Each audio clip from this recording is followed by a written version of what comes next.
Hello friends, welcome to Study IQ. आज हम लोग बात करने वाले हैं, एक खबर है थाईलैंड से जहां पे हाल ही में काफी ज्यादा प्रोटेस्ट हो रही है। तो खबर ये आई है कि थाईलैंड के जो यूथ है वो कंटिन्यूसली प्रोटेस्ट कर रहे हैं डेमोक्रेटिक रिफॉर्म्स के लिए। इनफैक्ट ये माना गया है कि अभी का जो प्रोटेस्ट चल रहा है it is one of the largest since the last coup in 2014, जहां पे मिलिट्री ने पावर कैप्चर कर लिया था। तो चलिए इस खबर को देखते हैं और थोड़ा सा इसके ऊपर विश्लेषण करेंगे, थोड़ा हिस्ट्री देखेंगे कि थाईलैंड की हिस्ट्री क्या रही है in terms of military rules. इससे पहले अगर आप मुझे फॉलो करना चाहते हो you can follow me on these IDs Rahul Sai 222। You can directly message me for any clarification of doubts. Along with that, Study IQ has brought prelims and mains course for you IAS 2021। For more information please download the Study IQ app from Google Play Store. तो हाल ही में हम लोगों ने देखा है कि Thailand में जो फ्री स्पीच के एडवोकेट है उन्होंने कहा है कि हमको डेमोक्रेटिक रिफॉर्म्स चाहिए।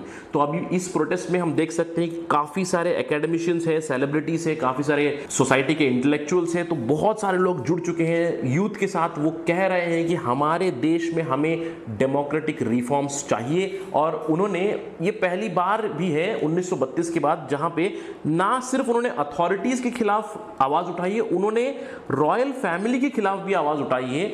बेसिकली थाईलैंड एक मोनार्की है, मोनार्की था पहले 1932 के बाद जब डेमोक्रेटिक रिफॉर्म्स आए तब से it is still a monarchy, very similar to British government. एक मोनार्क है और एक सरकार चलती है। तो अभी फिलहाल वहां पे मिलिट्री रूल चल रहा है। तो हाल ही में ये क्या हुआ है कि फ्री पीपल और फ्री यूथ एक एक्टिविस्ट ऑर्गेनाइजेशन है, ग्रुप है, उन्होंने एक बहुत ही बड़ा प्रोटेस्ट रैली ऑर्गेनाइज किया हुआ था डेमोक्रेसी मॉन्यूमेंट बैंकॉक में। और बहुत ही शांतिपूर्ण ये प्रोटेस्ट था, कोई हो हल्ला नहीं हुआ है, कोई अग्रेसिवनेस नहीं फॉलो की गई है इस प्रोटेस्ट में। तो चलिए देखते हैं कि एग्जैक्टली खबर क्या है और कितने लोग इस प्रोटेस्ट में जुड़े हुए थे। खबर यह आई है कि थाईलैंड पुलिस का ये मानना है कि प्रोटेस्टर्स कम से कम 12,000 थे वहां। ये तो हो गया गवर्नमेंट का नंबर। आप यहां पे देख सकते हो कि ये लोग क्या पूछ रहे हैं। फ्रीडम ऑफ स्पीच मांग रहे हैं ये लोग, सिविल लिबर्टीज मांग रहे हैं ये लोग, डेमोक्रेटिक रिफॉर्म्स मांग रहे हैं अपने देश में। लेकिन बहुत सारे जो दूसरे ऑब्जर्वर्स है उनका मानना है कि बहुत ही बड़ी रैली थी, कम से कम 25,000 लोग क्राउड में थे। और ये कहा जाता है कि ये क्राउड जो प्रोटेस्ट था पिछले 6 सालों में सबसे बड़ी प्रोटेस्ट रैली थी। पिछली बार ऐसा प्रोटेस्ट रैली हुआ था 2014 में जब मिलिट्री कू हुआ था थाईलैंड में। तो चलिए देखते हैं इतिहास थाईलैंड का और उनकी कॉन्स्टिट्यूशंस और डेमोक्रेटिक डेवलपमेंट का। अगर आप थाईलैंड की हिस्ट्री देखें तो 1932 में जब मोनार्की का पावर कम किया गया था तब से डेमोक्रेटिक चेंजेस आए हैं। लेकिन 1932 से आज तक यानी कि 80 से 90 सालों के बीच यहाँ पे कम से कम 20 बार इनका संविधान बदला गया है। तो इमेजिन कीजिएगा कि Thailand is known for these changes of constitution. तो लेटेस्ट जो चेंजेस हुए कॉन्स्टिट्यूशन में 2014 और 2017 की है, इसी के ऊपर मैं कॉन्सेंट्रेट करूंगा। और मैं मोस्टली कॉन्सेंट्रेट करूंगा 21वीं सदी के डेवलपमेंट के ऊपर। हम लोग ज्यादा हिस्ट्री में नहीं जा रहे हैं। तो 21वीं सदी से क्या हो रहा है, 2001 से 2006 तक यहाँ पे तकसिन सिनावात्रा थे जिन्होंने रूल किया था। यहाँ पे तकसिन सिनावात्रा एक बहुत ही फेमस लीडर थे यहाँ पे। उन्होंने काफ़ी साल तक यहाँ पे लीड किया, लेकिन उनके काल के दौरान उनके ऊपर काफ़ी सारे एलिगेशंस भी लगे थे। ये कहा जाता है कि तकसिन सिनावात्रा बहुत ही ज़्यादा करप्ट थे, उन्होंने काफ़ी ज़्यादा वेल्थ डेवलप की थी, उनके ऊपर काफ़ी इन्वेस्टिगेशन हो रही थी, लेकिन वो पावर छोड़ने के लिए तैयार नहीं थे। तब 2006 में मिलिट्री ने फिर से कू कर दिया था वहाँ पे। तो मिलिट्री कू में तकसिन सिनावात्रा को डिपोज कर दिया। तकसिन सिनावात्रा थाईलैंड छोड़ के भाग निकल गए थे। He was in exile in different countries. तो 2007 में एक नया संविधान लाया गया जिसमें मिलिट्री को बहुत ज्यादा पावर दी गई। तो कुछ साल बाद मिलिट्री ने धीरे धीरे रिफॉर्म्स लाए और डेमोक्रेटिक इलेक्शन करवाया फिर से। तो 2011 में फिर से सिनावात्रा परिवार की एक और मेंबर बन गई प्राइम मिनिस्टर इन थाईलैंड।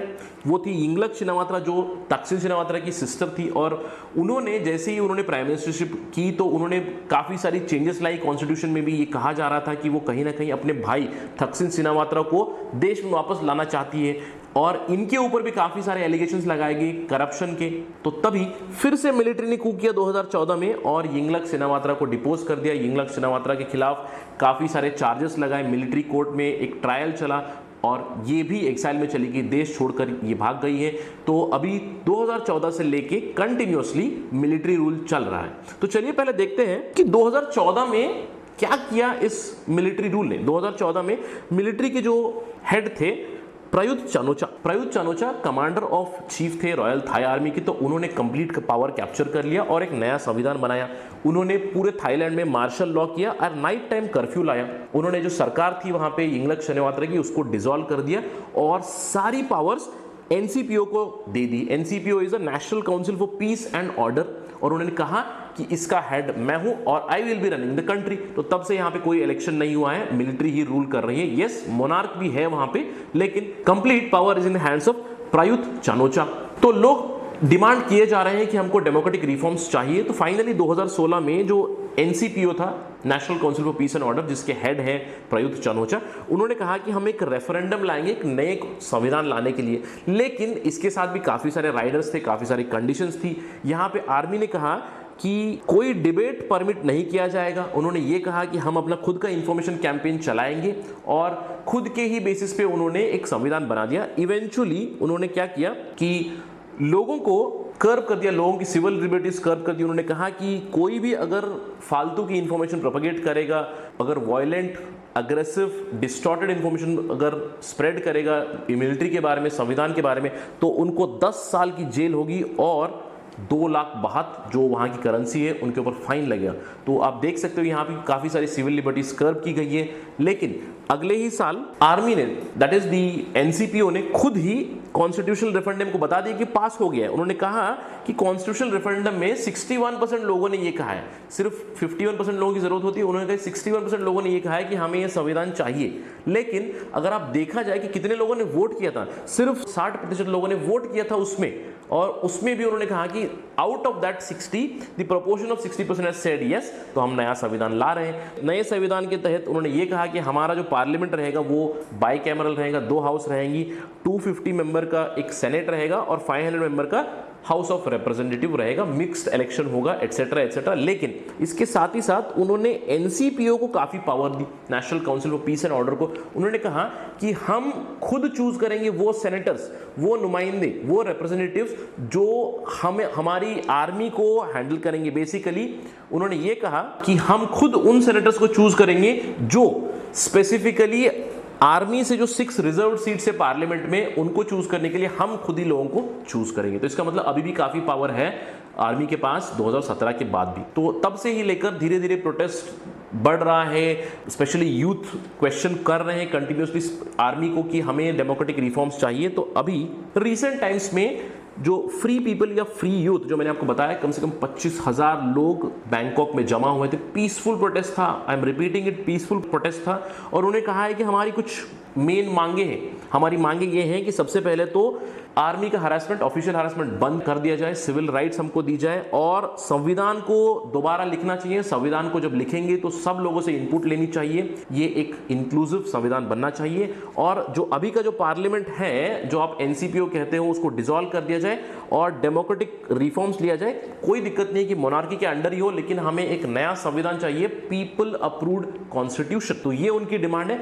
इसको लेकर हम देख सकते हैं कि reaction has been pretty normal. जैसे कि मैंने आपको बताया पहले से ही, थाईलैंड का हिस्ट्री रहा है कि डेमोक्रेटिक रिफॉर्म्स आएंगे, फिर मिलिट्री रूल आएगा। 20 बार इनका संविधान बदला गया है। तो it is in line with the recent development also. वहां पे ये माना गया है कि मिलिट्री रूल भी काफी दिनों तक नहीं चलेगा।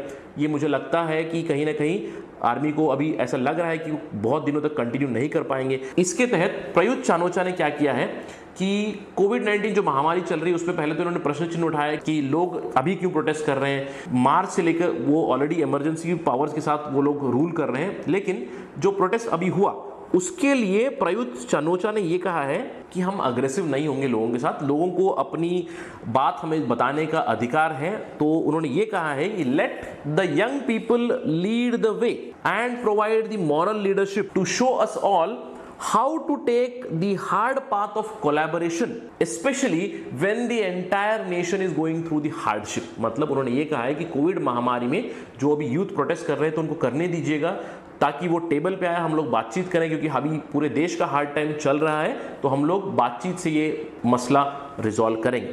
तो प्रयुत ने ये भी कहा है अपनी अथॉरिटी से कि पेशेंट रहिएगा और रेस्ट्रेंट शो कीजिएगा, अग्रेसिव नहीं होना है, लाठीचार्ज वगैरह नहीं करना है। Let the people protest so that we can find a common ground and try to resolve this issue. तो आशा है कि आने वाले दिनों में आर्मी और लोगों के बीच में कोई डील हो जाएगी और नया संविधान आएगा। तो हम इसके ऊपर जो भी डेवलपमेंट आती रहेगी तो आपको जल्द से जल्द आते रहेंगे स्टडी IQ पर। आशा करता हूं कि this video was informative for you. Thank you very much. जय हिंद।